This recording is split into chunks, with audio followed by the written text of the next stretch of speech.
Sanibonani, umqeqeshi wensizwa. Kunomfowethu ongibhalelile la.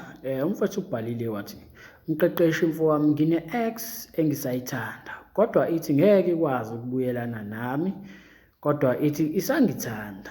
Ubhale kanjalo umfowethu into yakhe, wayishiya kanjalo, yabo. So-ke obvious umfowethu udinga umbono wami. So yabo esimene sikanje mfowethu, uthi wena uthi une-ex osayithanda kodwa ithi ngeke ikwazi ukubuyelana nayo, kodwa ithi isakuthanda.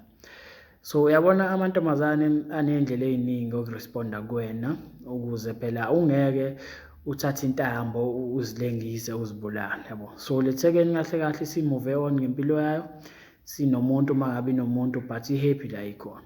So nawe my advice to you ukuthi move on ngempilo yakho, ungastakhi umuntu, yabo, because ustakile manje. Ustakhe umuntu mhlambe khona onaye awubona umsebenzi wakho ngenxa yokuthi ustakhe kule ngane, but le ngane ithini kuyona, ithi ngeke ikwazi ukubuyelana nawe but isakuthanda. Njengoba ithi but isakuthanda, yazi kushiso yini lokho, njengoba ngisho ukuthi yenzela ukuthi ungayibulali noma ungaphatheki kabi. Amantombazane phela anendaba ukuthi sizwa kanjani, yabo. So uma ngabe kutshela into yenza sure ukuthi iyafaka ucream omncane lapha yabuze phela ungasathi uphatheka kabi. Ngamanye amagama, move on nempilo yakho, lo muntu akasakufuni, yabo. Ukuthi usakuthanda wenzela wena ukuthi ungaziphosi ebuilding noma ungaziphonsi emotweni noma ungathathi intambo uzibulale bese futhi ukufe egameni lakhe, yabo. So ngamanye amazwi move on nempilo yakho mfethu, uzobathola abanye abantu mawukuthi akamtholi, yabo. Because ukustakha umuntu ongasekho kuwena ubuhlungu lobo mfethu ongazisa bona angazi obungakanani empilweni. If umuntu engasafuni move on nempilo yakho, njengoba ngisho ukuthi uthando lufana neproject. Eminye imithetho kamqeqeshi wensizwa siyawazi ukuthi uthando lufana neproject, so lunesiqalo nesiphetho. So-ke kulokhu kwakho sesifikile isiphetho, isifikile i-close out, nayivala iproject isiphelile. Move on uyofuna amanye ama-project, yabo. So-ke ngiyathemba uzolithola olunye uthando, njengoba ngisho ukuthi angeke kuthiwa mhlawumbe uthola iproject ethize, ake sithi mhlawumbe wakha izindlu kamasipala. So usuyafika kamasipala wena, uyazakha izindlu for 3 years, emva kwalokho sekuphelile, iyaphela iproject, bese wenze njani wena, ubuyele emuva uyothi hayi umasipala ngisacela ukuzidibhisa lezi zindlu ngizakhe kabusha, ngizozakha kabusha. Cha, sekuphelile, kuphelile, uzakhile izindlu kwaphela. Nothando njani lufana neproject, lunesiqalo nesiphetho. Amanye lasta 3 months, amanye lasta 3 years, olunye uthando lasta 3 months, lasta 3 years, lasta 15 years. After 15 years behlukana abantu kuphela, sekuphelile, yabo. Ngoba nathi emhlabeni sinjani, indaba kwenzeka lokho ingoba si-temporary, asikho emhlabeni permanent. Siyahamba nathi, sinesikhathi sokuzalwa, sinesikhathi sokufa, yabo. So uyathanda uthandi leyo nto iyenzeka, nasothandweni kunjalo. Kunesikhathi sokuthi nithandane, nesikhathi sokuthi nihlukane, yabo. So move on nempilo yakho ukuze ube happy nawe, ube right, uthole umuntu o-right, ungastakhi kumuntu ongasekho empilweni yakho, osemuve on nempilo yakhe. Ubuhlungu lobo angazi ubunjani ongazwisa bona noma ozwisa bona, ekumele ubushiye phansi, yabo. So ikona engikushiya nakho mfethu. So if ufuna ukubhalela umqeqeshi wensizwa, ingabe ufuna ukuza umbono wakho wami enkingeni yakho, ungangibhalela ku-Facebook usearch umqeqeshi wensizwa, ubhale inkinga yakho. But if une-email mfethu ungangibhalela kwi-email. Ngiyayithanda i-email ngoba yabona ku-Facebook igcwele abashana lapha bahlupha, yabo. So babhala imibuzo nami lo egcina isingicika, because ngiyazibuza ukuthi lo muntu lo ngempela ukhonda ukuthini, yabo. Ungibuza into e-obvious. So-ke ngiyaprefera uma ngabe ungibhalela i-email because abanayo i-access kwi-email labantu, yabo. So-ke but if ungenayo i-email ayikho inkinga, ungalibhala udaba lwakho ku-Facebook. Ngiyakwazi ukuhlukanisa mina into eserious nomuntu oyidlalilayo, yabo. So sharp.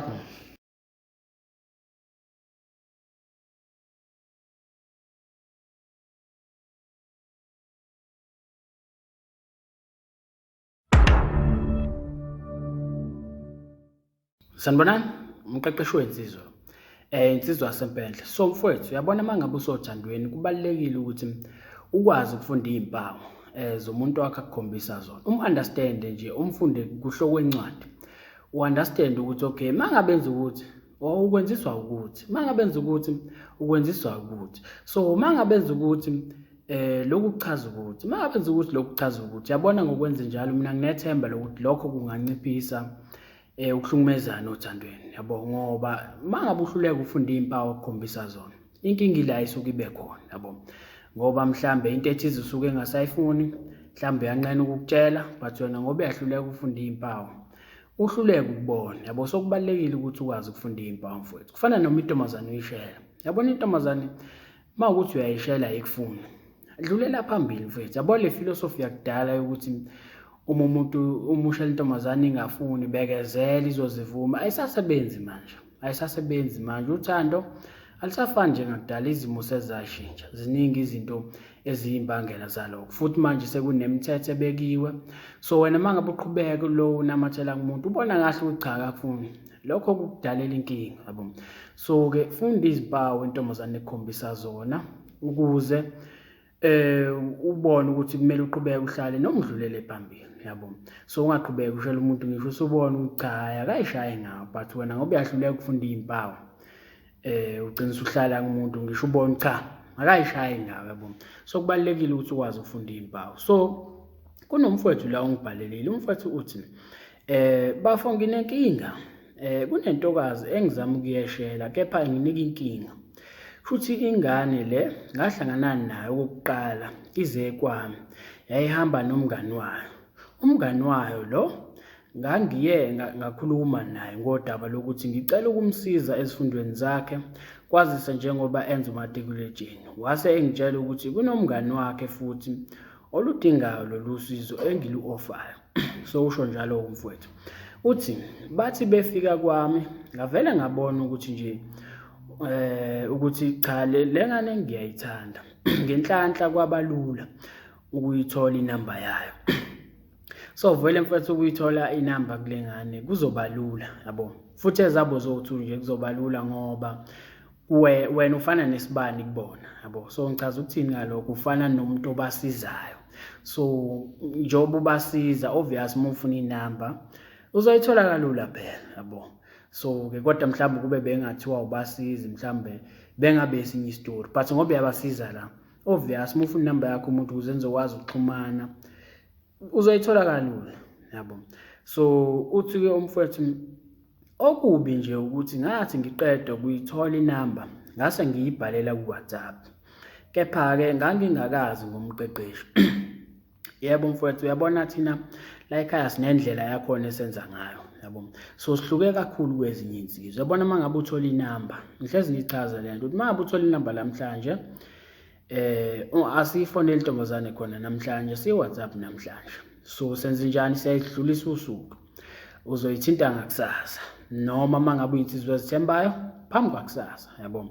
Ngeke izikukhohle intombazane, izobe ikukhumbula kahle. So nje mangabe usuyifonela uzosho ukuthi hayi mina usiphahla, ngeke izilokhu ithi usipha muphi yena, yabo. Cha, izobe ikukhumbula kahle unless mhlambe ungazange uyichazeke, mhlambe kade uzothatha inamba yayo, obvious izobe isikukhohliwe.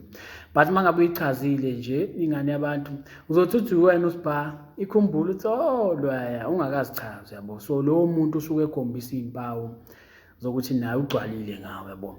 So asenzi kanjalo futhi mangabe uthola inamba namhlanje usuyagijima uyoyi-WhatsApp ingane noma uyayifonela khona namhlanje, siyayisenze njalo sidlulise usuku ngoba suke sibalekela lento ukuthi uvele njengomuntu o-desperate. So mawuthi u-desperate kumele ukufihle lokho, ungaveli, yabo. Kube wena into eyaziyo ngaphakathi kuwena ukuthi cha kuyadinga intombi but awunayo. So ungakuvezi entombazaneni ngoba ayikho intombazane efuna ukuthandana nomfana nje obamba noma yini evele eduze kwakhe, yabo. So usuke sizama ukugqiba lelo hlazo lokuthi ungaveli njengomuntu o-desperate ofuna ukuthandana nanoma yiphi intombazane ezoqhamuka nje eduze kwakhe, yabo. So sizama ukunyusa iveli kancane ngokuthi ungayifoneli namhlanje ngalelo langa uyithole ngayo inamba, yabo. So ngiyathemba ngeke uphinde ukwenze lokho mfowethu. So umfowethu uthi-ke uthi-ke so into eyenzeka saxoxa nengane ku-WhatsApp kwaze kwafika la engiyeshela khona. Yabona futhi thina la ekhaya sikwenzi lokho lokuthi ushela intombazane efonini ngoba lokho sukukhombisa ubugwala, yabo. So thina sayihlela usuku nentombazane ukwazi ukuthi uyibone bese ukhuluma nayo. Nakhona masukhuluma nayo hayi ukuthi ujaha ukuyo confess uthando entombazaneni, ngiyakuthanda. Cha, asikwenzi lokho. ngoba thina siyazi la ekhaya ukuthi intombazane imizwa yayo isuke ingakakuvuleleki, so isuke ingakakurelate ngalutho. So wena uma ngabe ufika uzoyitsha uyayithanda nje kuzoba nzima kuyona, yabo. So kumele uqale uvule imizwa yayo intombazane, uma uthanda nikhiphane, nihleke ndawonye, nishuthi iy'thombe ndawonye la nikhiphene khona, ukuze phela nezokurelate to something, ikwazi ukuthi icabange, ikwazi ukuthatha ifoni yayo mhlawumbe ikubuze impilo noma ikufonele, yabo. Ngoba uma ngabe ufika uconfess uthando lwakhe entombazaneni, imizwa yayo engakavuleki, izovele mhlawumbe igcine isitsho ukuthi ngicela sithi ukwazana qala, yabo. Indaba wena uyatatazela, so like asikwenzi lokho, asitatazeli. Enye mhlawumbe izogcina isitsho cha inendoda yayo, yabo. So isuke isichitha lapho, but wena ngenxa yokuthi uyahluleka ukufunda iy'mpawu uqhubeke lokhu ubambelela, indaba ukutatazela. So ungabotatazela, ukhombisa ubugwala ushela intombazane efonini, asiyishela intombazane efonini, yabo. Sihluke kakhulu kwezinye insizwa, ziningi insizwa la ngaphandle ezishela efonini intombazane, but thina asisakwenzi lokho ngoba siyawazi umthelela wakhona ukuthi unjani. So-ke nawe kodwa uma udecide ukuqhubeka mhlambe ufuna ukwenza izinto ngendlela yakho, ungakwenza, ayikho inkinga, angikuvimbi, but mhla udinga usizo ungasabi, ubuye futhi, yabo. Sokweluleka sikwamukele ngezandla ezimhlophe ngoba siyakholelwa la ekhaya ekuthenini u-explore impilo, yabo, ufunde nawe ngendlela ofuna ukufunda ngayo, yabo. So-ke uyaqhubeka-ke umfethu uthi yase isuka ingitshela ukuthi cha yona inomuntu, yathi asibabangani. Yabona futhi njengoba ngisho ukuthi uma ngabe ushela intombazane efonini, so-ke imizwa yakhe isuke ingavuleki, yabo. So izogcina isingathi kutshela ukuthi njengoba isho le ukuthi nomuntu wayo ngcono nibabangani. So once wavuma nibabangani, lo muntu ngeke usakwazi ukumqabula, ngeke usakwazi ukuthi niqhubeke nenze ezinye izinto, usuke i-friend zone. So-ke once ungena kwi-friend zone ngeke kube nzima ukuphuma lapho, yabo.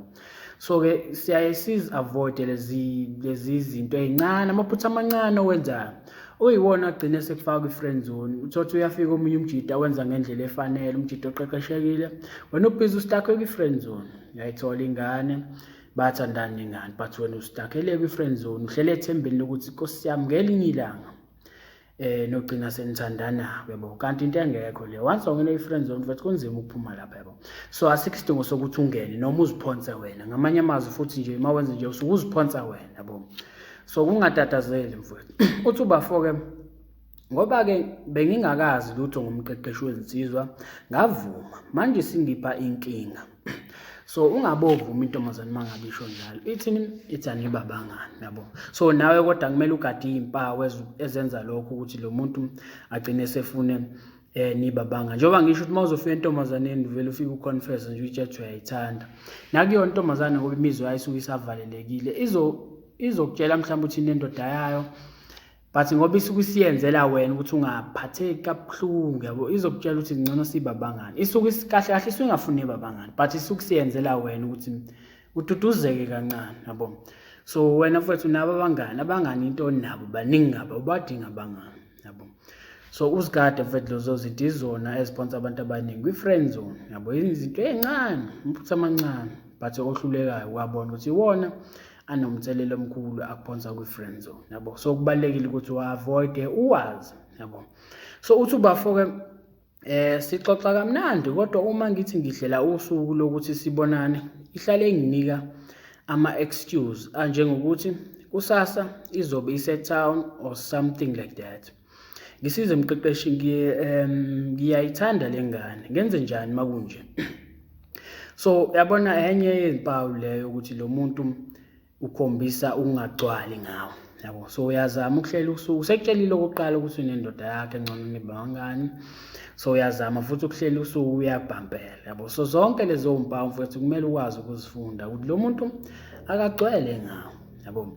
So-ke and futhi la mfowethu ubuya sengathi uthatha i-advantage ngoba phela wena uze ngomuntu obasizayo, yabo, but wena ngoba uzobona intombi kube ngathi uthatha i-advantage, yabo. So nalokho kube nomthelela mhlambe ngoba yabona phela intombazane baze kuwena njengomuntu oyisibani, yabo, ozobasiza ubakhanyisele efundweni zawo, but wena usubona ithuba, so usu-appear njengomuntu oshela noma iphi intombazane izofika kuyena izofuna usizo, yabo. So mhlambe nalokho kube nomthelela, yabo.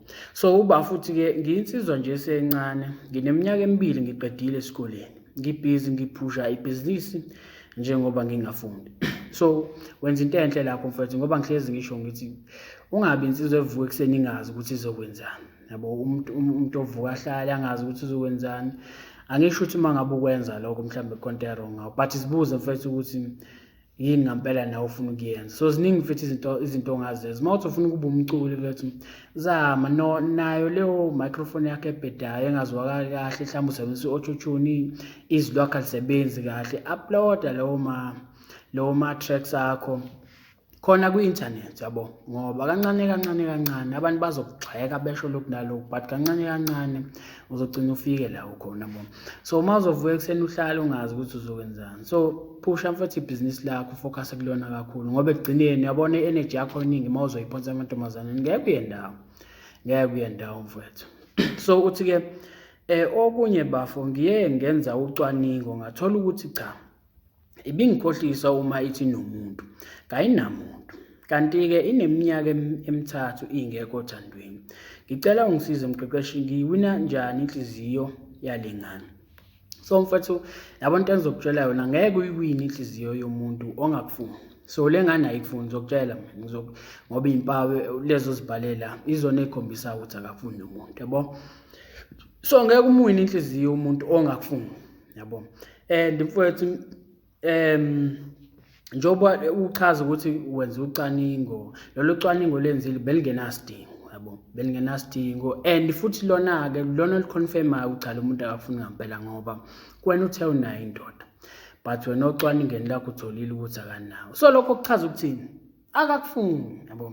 So kubalulekile mfethu ukuthi ukwazi ufunda iy'mpawu umuntu wesifazane akukhombisa zona. Ngalokho siyosizakala kakhulu mfethu ukuncipha ukuthi sihlukumezane othandweni. Nawe mfethu ungalokhu umosha isikhathi kumuntu ongakufuni. Umuntu umshayele engafuni ekhombisa impawu zongakufuni, udlule umshiye kanjalo, udlulele phambili. Maningi amantombazane akufunayo, njengoba ngihlezi ngisho ngithi uyisipho wena mfethu, uyisipho amantombazane amaningi asifunayo, but hayi wonke, yabo. So udlulela phambili, maningi amantombazane ushayela amanye amantombazane, maningi azokuchaza, yabo. So ungabambeleli umuntu ngisho ubone ukucha akayishaye ngawo. So kubalekile ukuthi ufunde impawu umuntu wakhe akukhombisa zona, noma intombazane oyishayelayo ekukhombisa zona, yabo. So masingayibamba lapha kuningi ongashintsha mfethu. Sharp. Sanibonani, umqeqeshi wensizwa.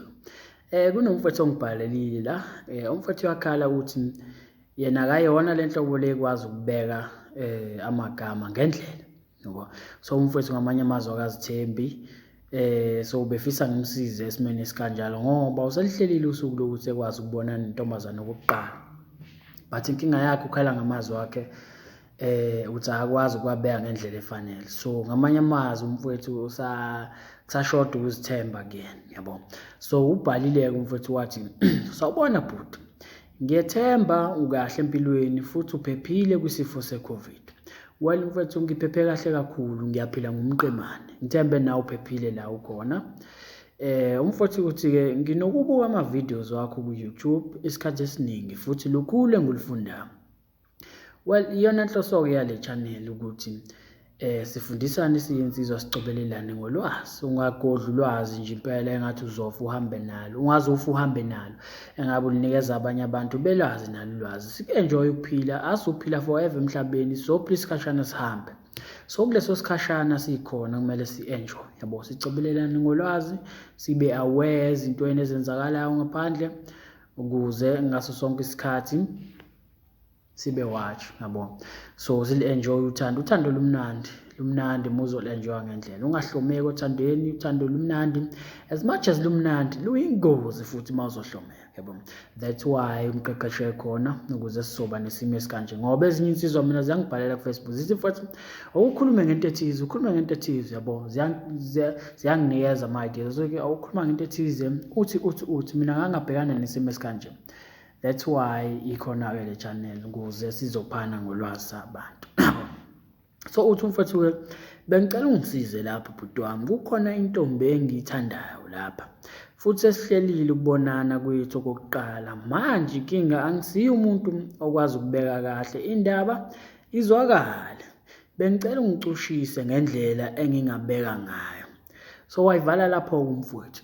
So uyabona iyona into engizama ukuyilwa le, kule channel ukuthi mfowethu yabona into engizokutshela yona mina ukuthi yabo kudala izinto sezashintsha manje indlela okwakwenziwa ngayo ayisafani njengamanje ayisafani njengakudala sesenza ngenye indlela alright so wena into engibona inkinga la kuwena ukuzithemba uzithembi not ukuthi awukwazi ukubeka amagama ngendlela awuzithembi iyona into ekumele usebenzele kuyona leyo ukuthi ukwazi ukuzithemba yabo ngoba yabona njengoba kutshela ukuthi awekho amagama esingathi la amagama apply kuyo yonke intombazane ongathi mawufika uwasho nje lamagama ichazeke yonke intombazane izochazeka cha singawabhala nawe phansi sihlale phansi nawe siwalobe but mawuzothi uyafika kule ntombazane izochazeka mawuthi yakwenye ingachazeki nancane yabo so ngabe ngiyakudukisa mangakutshela mina ngithi hamba ufike uthi enganeni uthi yabo because mina ngizobe ngingekho in the moment wena ozobe kuleyo moment uzobe ubona ukuthi kwenzakalani wena umbonayo lo muntu ukuthi uyihlobo njani lo muntu yabo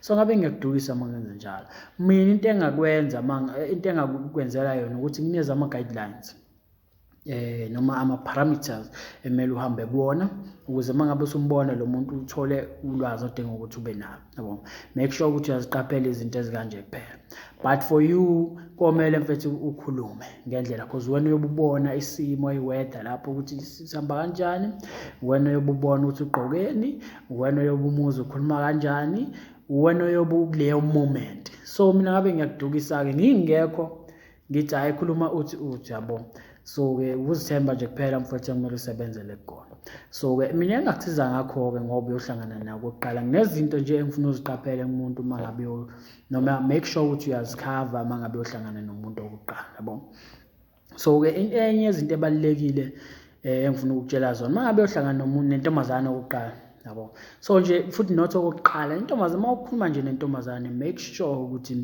yabo engxoxweni yeni manikhuluma 80% iyona xoxa ngicathi lento mangabe umuntu omlandela umqeqesho usuyayazi ukuthi intombazane ikhuluma 80% wena ukhuluma 20% indaba because abantu besifazane bayazikhulumela vela thina njengensizwa ayibuke insizwe eqhamuda kakhulu yabo so intombazane igcina ikulalela hayibo iyabhore ngani masenze njalo inikeza ithuba ingane ikhuluma ingane ikutshele yonke into ofuna ukuyazi yabo because into ebalekile ukuthi wena uthole lo muntu ukuthi umuntu okanjani kahle kahle imishini yakho njengoba niyohlangana ufuna umthola lo muntu ukuthi umuntu okanjani ngabe utick noma uyicross yabo kuwena because wena egcineni kumele udetermine ukuthi lo muntu uyisima kanjani yabo so iyona into ozoyenza ke leyo 80% uyena 20% wena so uyenza kanjani leyo nto ngokuthi uphathe ingxoxo uyiphatha kanjani ingxoxo abantu abawu2 abakhulumayo ophethe ingxoxo muphi ilo ubuza imibuzo yabo so ke ubuza imibuzo esangxoxo not like i-interview ubuza imibuzo esangxoxo ukukhulunye ungavolontiyi futhi umtshele ngawo let's say mhlambe uyambuza ukuthi mhlambe yini into mhlambe ngokufunda into ayifundele yabo mhlambe uthi yena ake sithi mhlambe uthisha ungabe usuthi okay uthisha hayi mina ngudokotela hayi mina cha akakubuzanga usholane engakubuzanga ungavolontiyi umnikeze ulwazi lakhe engazange alicela engazange alibuze yabo so kumele akubuze mangabe engakubuzi kulungile wena buza yena akube ngaye lento ayibe ngaye egcineni wena uphuma nebhuku elingaka uyamazi lo muntu ukuthi uyisima kanjani yabo ukunikeza incwadi engaka yakhe thothi egcineni uhamba no3 pages wakho kuphela yabo so kusukuwenze kahle mangabe wenze njalo wamnikeza ithuba i-microphone ihlala kuyena lokho ekhuluma nje wena usiqhaka kancane kuwena uyinikeze nalokho ekhuluma nje lokho smile ugqoka ismile sakho senkohliso achazeke lo muntu because mangabe engasekho eduze kwakho uzobe sezibuza ukuthi lo umuntu okwazi ukungilalela kanje yabo abantu besilisa manje abasakwazi ukulalela so wena leso skill libalekile ukuthi usazi njengelungu eliqavela kuleli ikhaya yabo ukuthi usazi leso skill sokuthi uyakwazi ukulalela umuntu esifazane mangabe ekhuluma ngathi umuntu nje not umuntu esifazane funda ukulalela ngathi umuntu ukhuluma nawe usufaka wakho umbona engaqedi nokuqeda bomnikeza ithuba umuntu umlalela yabo so 80% uyena 20% wena ingxoxo so most of the time yena okhulumayo wena uyalalela into yokuqala le okwesibili ke mawusulapha uyom understand i background ukuthi uyisima kanjani lo muntu ufuna ukwazi ngomndeni wakhe ukuthi uqhamuka emndenini okanjani. Umuntu ukuze ukwazi ukuthi uqhamuka emndenini okanjani awudingi ukuthi uzuye kubo, uyamuzwa nikhuluma ukuthi lo muntu uyisima kanjani, yabo. So ufuna ukwazi ngabe abazali bakhe basakhona, basaphila, uhlala noba ekhaya, bangaki kubo, ingabe uwokuqala noma uyalandela noma umagcino. Zonke lezo zinto lezo ufuna ukuzazi, yabo. So ufuna ukuzazi ukuthi unabo abangani, umuntu onjani, uyabathanda abangani noma umuntu ongabathanda abangani, uyawuthanda umculo, akazwani nomculo, uyakwazi ukucula, akakwazi ukucula. Zonke lezo zinto kumele uzazi, izinto azithandayo empilweni, ngoba kumele njengoba ekutshela lezo zinto kumele uzinothe ukuze ungeke uzenze phela, ngoba iyona nto ezongixabanisa leyo. Umuntu uzobe ekutshela ukuthi hayi, izokutshela ngani ukuthi hayi mina ukuthi angikuthandi, so wena umsebenzi wakho ukuthi ukubambe lokho ukuthi akakuthandi, ukuthi uyakuthanda. So-ke ukuze ungeke wenze lezi zinto angazifuni, yabo.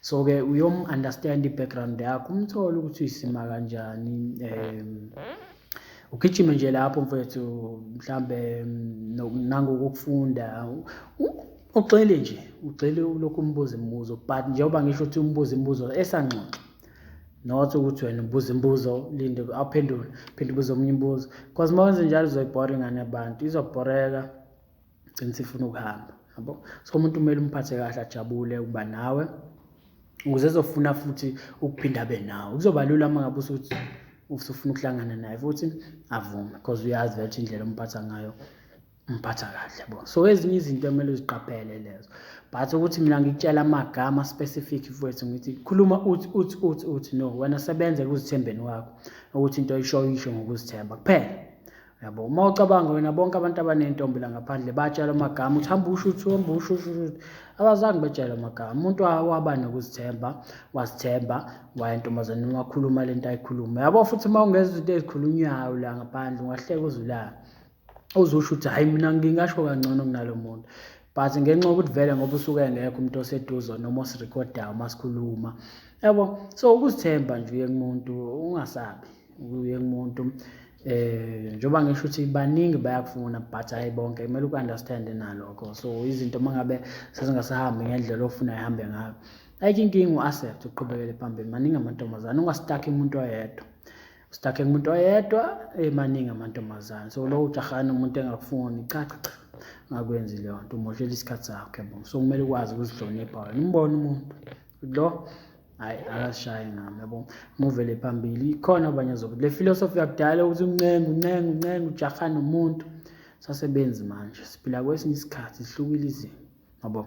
So ungenzise kwakhokho wakho, ungenzise kwamkhulu wakho, ungenzise kwababa, phila kwesikhathi samanje 2020, phila ku-2020 now, yabo. Yenza ngendlela yakho, unyaka wakho lo, ungenze ngathi unyaka wakhokho wakho, yabo. Sesadlula isikhathi sakho lesi. So uma ngabe kukhona ofisa ukubuza umqeqeshi, ungaya ku-Facebook usearch umqeqeshi wensizwa, uzomthola lapho, ungibhalele uma ufuna ukuza umbono wami entweni yakho, noma mhlambe ungabhala kwi-email uma une-access kwi-email. Ngiyamprefera umuntu obhala kwi-email manje ngoba ku-Facebook kugcwele abashana abahluphayo lapha. So-ke uma une-access kwi-email ungabhala nje email mfethu, email-ke izinto ziba lula kakhulu, because akuphithiseli nombala lapha, yabo. So ngiyamhlonipha umuntu obhala kwi-email, but nakhona uma ungenayo inkinga wangibhalela ku-Facebook ufuna ukuza umbono wami ngenkinga yakho, yabo. Because inhloso yini ukuthi sifundisane, siqhubeke siye phambili, si-enjoy uthando lumnandi, uthando as much as lumnandi luyingozi. Sanibonani, umqeqeshi wensizwa. So mfowethu, uma kuwukuthi uhlela usuku nentombazane, let's say uLesithathu namhlanje, so navumelana ukuthi nizobonana Saturday ngoMgqibelo. So-ke musa-ke phela wena ukuthi ngoLesihlanu uphinde ufone futhi umkhumbuzo ukuthi hayi ungakhohlwa phela kusasa ukuthi ahlala, cha ungakwenzi lokho, yabo. So wena mangabe kuLesithathu nivumelene ukuthi Saturday ungabisamfonela, ungabisenza lutho, nivumelene ukuthi Saturday endaweni ethize mhlambe ngo-1 noma ngo-2 noma ngo-10, wena ungabisamfonela-ke ngoLesine nangoLesihlanu, usuyombona ngaleso sikhathi, ngoba once wamfonela ngoLesihlanu wamkhumbuza, ila khona ezokhansela-ke khona, ezokutshela ngenye into ekumele ayenze, into engekho, yabo. So kanti yena mangabe umuntu ebambekile, umuntu ubezobuyela kuwena kujela ukuthi yazi sengisuke ngabambeka la kunento ethize sesuke yavela. So if umuntu ethule nawe ethula kanjalo, uzombona ngoLesihlanu ngoMgqibelo, ngo-10 noma ngo-1 lo enivumelene ngayo endaweni ethize. So useyashaya ku-10 noma u-1 nanga umboni ila khona uzobe umfonela khona umbuzo ukuthi ulapha. If kumuntu ohlakaniphile mhlawumbe uzokutshela ukuthi usabambekile uyeza. Mawukuthi mhlawumbe ingane isiduphunga mhlawumbe izothola ukuthi mhlawumbe nocinga ayisalibambeki, but kumele uku-understand lokho ukuthi mangabe uhlangana nomuntu amathuba amaningi ingenzeka mhlawumbe uthi akasatholakali lo muntu. So kumele uku-understand nalokho, ungathi usufika lapha usuyaphoxeka usuphatheka kabi uthe uzoza akasizi yabo usuphatheka kabi. Cha, kumele uku-understand, kumele kubeke emqondweni lo muntu kungenzeka ngezi yabo, but athule kanjalo angangazisi mina yabo. But ungalenzi leli phutha lokuthi mangabe uhlelile usuku nentombazane uphinde uyikhumbuze futhi day before ukuthi hayibo useza kusasa ngithi izokhansela lapho ngoba wena obanga ukuthi ikhansela. Ukube yona ibingeke iseze bizokutshela ukuthi hayi yazi sengisuke ngabambeka ngisakwazi ukuze yabo. So ungalenzi lelo phutha, lona phutha abanye abafana abasakhula balenzayo. Sothi intombazane uyayikhumbuza ukuthi hayi phela ngithi siyahlangana ngoLwesihlanu useza ngithi kusasa, izovela ithi yazi sekuvele kwaba-contact sekumele ngibe sekhaya. Cha, manje into ekumele uzibuze yona wena ubungangitshela ingane yabo. So wena usuke wafona wabanga ukuthi ekhansela, so ungayifoni nentombazane wena nje usuyebona ngalelo suku lelo enivumelene ngalo yabo, but-ke wenza okwakho wayifona izokhansela, into ekumele uyazi leyo yabo. So sharp. Sanibonani, umqeqeshi wensizwa lo.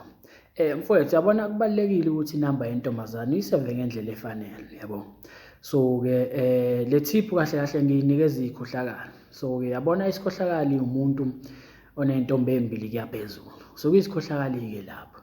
So mangabe isikhohlakali kumele uthayime uvula amehlo yabo. So wenza izinto ukuze ungazitholi sekuliwa sokubangwa noma nawe usulimala ngoba uthandeni kuyalinyazwana yabo. So kumele inamba uyiseve ngendlela lento isuka lapho, inamba kumele uyiseve ngendlela efanele. So uma ukuthi umjida wena ongasona isikhohlakali mhlawumbe ukhomitha umuntu oyedwa, hayi lento ayi-apply kuwena. So ngisho ngichaza ukuthini-ke mangithi inamba iseve ngendlela efanele yabona. Ake sinayo ingane usahlangana nayo uyayithatha inamba yayo mhlawumbe uNonjabulo Sithole, ake ngenze isibonelo, bhala kanjalo uthi Nonjabulo Sithole yabo, noma uma uthe Nonjabulo kukuwena noma cha nje futhi bhala uthi Nonjabulo Sithole ushiye kanjalo. Kungathi-ke izinto mase zimnandi ingane yabantu mayisikuphethe kahle uqala uthi babe ushintshe inamba, ushintshe uNonjabulo Sithole umbhaleze babe wami, noma ubhaleze love, noma ubhale sweetheart, noma my one and only, my only hope yabo. Leyo nto leyo ngoba iyona into ekuqhathayo njengesikhohlakala yabo. Iqhatha kanjani-ke lento yabona, mangabe usukwenye intombazane uzovela akufonele lo muntu othi ifoni uyibeke obala yabo. So mangabe sebona lo uzobona ukuthi nangu ubheki uyakufonela yabo. So sekuzomela wenze njani, sekuzomela uchaze wena ukuthi ubani ubheki. So mfethu uthayime ungakwenzi lokho, ungathi ingane umuntu mase kuphethe kahle uthi uyiseve ngolove nobani nobani. Akukho uNonjabulo Sithole forever ukuthi uphatheke kahle uNonjabulo Sithole, kubi uNonjabulo Sithole. uNonjabulo Sithole can be anybody, ungabe ikholikho osebenza nayo, can be anybody yabo. So thayima uvula amehlo, ungabi le nhlobo ethi izinto mayihamba kahle ithi babe, mangabe sesibhede ithi uNonjabulo Sithole, mase kuhamba kahle ithi love, mase sekubhede uNonjabulo Sithole. Thayima njengesikhohlakala uvula amehlo. Sanibonani, umqeqeshi wensizwa lo. Kunomfethu ongibhalelile la, umfethu uyabuza ukuthi-ke nakho-ke usuyikhiphile-ke intombazane wayikhipha na-enjoy ukuba ndawonye kwamnandi kanje. Nakho kusefika endlini yokuqala ingabe ukutatazela yini mangabe umthatha lo muntu umfaka embhedeni noma kumele udrayise nawe aphinde abuye ngelinye ilanga yabo. So yabuza isimene sikanjalo mfowethu ukuthi umisa kanjani yabo. So ubhalileke umfowethu wathi ensizwa yakithi mqeqeshi, nginombuzo la, umisa kanjani uma ingane isifikile endlini? Ake ngithi nje besizikhiphile naye izinsuku sazana kangcono nakuthokozela ukuba ndawonye, nakho sekwenzeka efika endlini okokuqala okungenzeka ukuthi akaze angitshela ukuthi uyangithanda. Well uyazi mfethu ukuthi la ekhaya senze njalo, umuntu uyawuhlela usukunaye umkhiphe ungastakhe efonini yabo. So iyona into ekumele uyenze le, okay? Kodwa-ke ake siqale siqedele. Uthi mfethu ngabe ngiyajaha yini uma sengimfake emashidini or kumele ngilinde ebuye ngelinye ilanga, ubuza kanjalo-ke umfowethu. So uyabona thina into ekumele uyazi ngabafana thina noma ngey'nsizwa thina we are forever ready mfethu, either first day noma kulawo lelo 5 minutes sazana si-ready yabo. So kahle kahle into esiyidingayo thina yini i-room ukuthi kuqhamuka garage kuphela yabo. So asidingi ukuthi kwakheke uthando kancane kancane yabona umshonisalanga yabo. Thina we are forever ready mfethu yabo, but esayidini labo labantu ihluke kakhulu lento ukubona abafani nathi yabo. So ukubona uthando lakhe kancane kancane kancane kancane kancane kancane, kumele abe comfortable lo muntu, kumele akwazi ukuthi afile safe mangabe nawo, zonke lezo zinto akuthembe yabo, zakheka kancane kancane kancane yabo.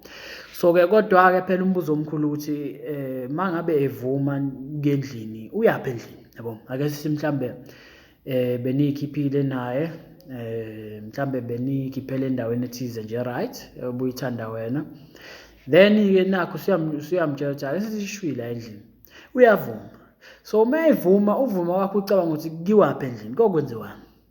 Uyabona indlu, uyabona indlu ukuthi njani yabo. So obvious mangabe evuma umuntu, i-common understanding ilapho, uyakuvuma ukuthi sendlini, uyazi ukuthi endlini sokwenzani yabo. So kuyoqhamuka garage lapha yabo. But-ke bakhona abanye abantu umuntu afika avume mawusulaphaya aqala kwenzela ezinye izinto angabi right, ashintshe umqondo yabo. So nawe kumele ube wise mfethu yabo, ungazithola usumpressurize umuntu khona umbone ukuthi hayi akasekho right yabo. So mangabe engafuni ayikho inkinga, kumele ukwazi ukuzicontrola nawe ngendlela efanele, and futhi u-understand ukuthi usuku lokuqala yabo. Amantombazana awafani, khona ngosuku lokuqala yabo ungafili right, kanti khona abanye futhi abangenandaba. First day nje kusetshenzwa uqhamuka garage, uqhuma unyawo kuye phezulu yabo. So abafana abantu mfethu.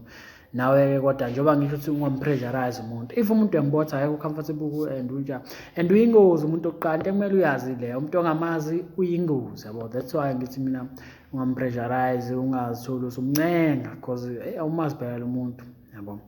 So-ke thina njengoba ngisho ukuthi thina okwethu nje ukuthi sithole i-room, ukuthi sazane nini, thina sidinga i-room kahle kahle zishe phela yabo. So-ke uyobe ungatatazeli mfethu, uma evuma yena yonke into i-right, alikho icala lapho mfethu yabo. So i-resistance songayithola kuyena mangabe enqaba-ke kuyena, mangabe enqaba yena, then yabo it's another issue leyo yabo. But nje as for us mfethu as umjida, alikho icala lapho mfethu, uyobungenanga lutho yabo. So-ke kunjalo nje mfethu, sharp.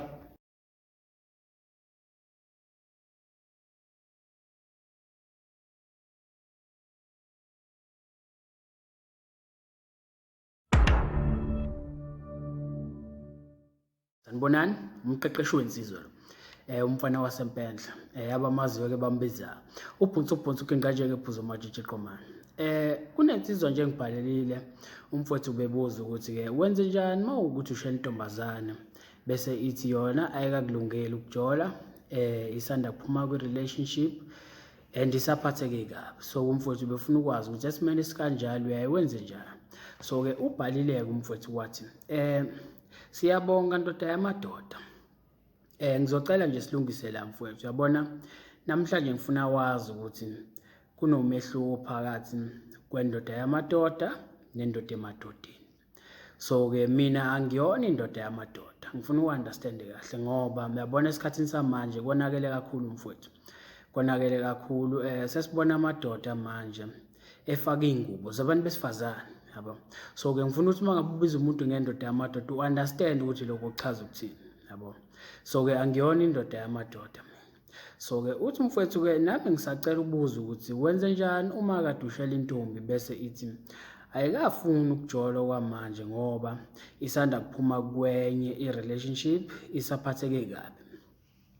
Yabona thina njengabantu besilisa sesicabanga ukuthi mangabe ushela intombazane, mhlawumbe ingane usanda kuyibona nje, usuyayitshela ukuthi nkosazane yazi angisalali nasebusuku, mangiyibona nje inhliziyo yami ishaya ngamandla, ngiyakuthanda yabo. Bese sicabanga ukuthi intombazane izovela ithi yazi nami futhi ngikubuye ngakuthanda, nami ngiyakuthanda, asithandane, ncinci sekuyathandana. Cha, ayihambi kanjalo mfowethu, ayihambi kanjalo. Yabona thina mangabe utshela intombazane nje ungakayazi nokuyazi ukuthi uyayithanda, sikubona kunormal thina nje abantu besilisa, but cabangela yona intombazane ukuthi mangabe uyitshela ukuthi uyayithanda, ayikwazi nanokuthi umuntu okanjani, mhlawumbe ubulala abantu, mhlawumbe uyisigebengu, ayikwazi but usugijimiswe uyayitshela ukuthi uyayithanda. So kuyona akuzwakali kahle yabo, because isafuna isikhathi ukuthi nazane ikubone ukuthi umjito okanje okanje kanje. Akudingi mfowethu ukuthi uzutshela umuntu ukuthi ngiyakuthanda kuyima kuvuleka imilenze. Yabona imilenze mfowethu iyavuleka ukuthi awukazi umtshela ukuthi uyamthanda, but ivuleka imilenze yabo. Nisakuyo le process ukuthi nazane kangcono ukuthi umuntu kanjani, but imilenze iyavuleka yabo. So ungakazi umtshela ukuthi uyamthanda, angazi ukuthi irush usujahwephi ukuthi ungazi umtshela nje ukuthi ngiyakuthanda, umazi lo muntu naye akakwazi yabo. So ke mfethu ungabodatazela ukutshela umuntu ukuthi uyamthanda, thatha isikhathi umfundi ukuthi mhlawumbe ithekene enjani, mhlawumbe nayo itheke nje ebhedelayo yabo, ongeke uzuyithanda, but wena utatazekile wayitshela uyayithanda. So ke nami la ngiyabona ukuthi njengoba uthi njengoba ithi yona ayikakulungeli ukujola isaphuma kwi-relationship isaphatheke kabi, kusho ukuthi ubusuyimpintshela ekhoneni yabo, usuyitshela ukuthi uyayithanda, zonke lezo zinto lezo engamele uzenze.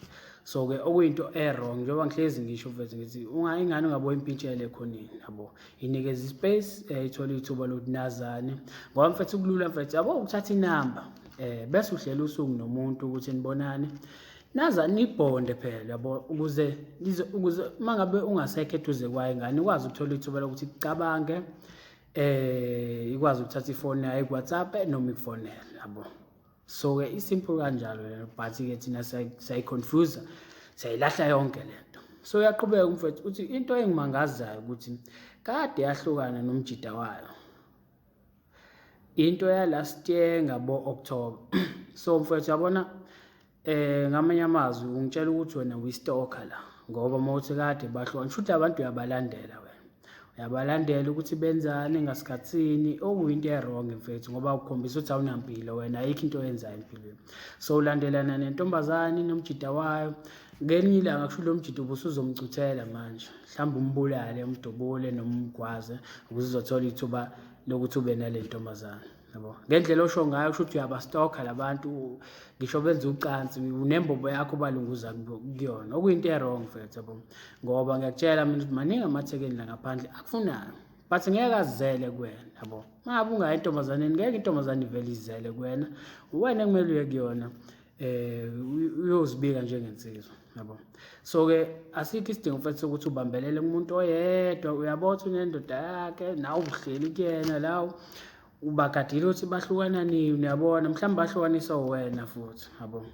So mfethu qhubeka udlulele kwabanye, baningi uyothuka isimanga, maningi amathekeni akufunayo, but wena mhlawumbe uyawasaba, uyothuka isimanga mangabe mhlawumbe usuyakuwona uthole ukuthi noma mhlawumbe asiyakhombisa ukuthi agcwele ngawe kangakanani. So ke mfethu asikho isidingo sokuthi ubambelele kumuntu oyedwa yabo.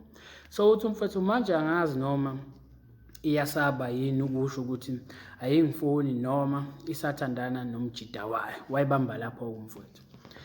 Kungenzeka mfethu ukuthi mhlawumbe iyasaba ukutshela ukuthi ayifuni. Yabona abantu besifazane banendlela eziningi zokutshela ukuthi angikuthandi, ngeke bakutshele nje bukhoma ukuthi angikuthandi, indaba basoft yabo, bazama ukuvikela ama-feelings akho ukuthi bengakhethi, bengakulimazi yabo.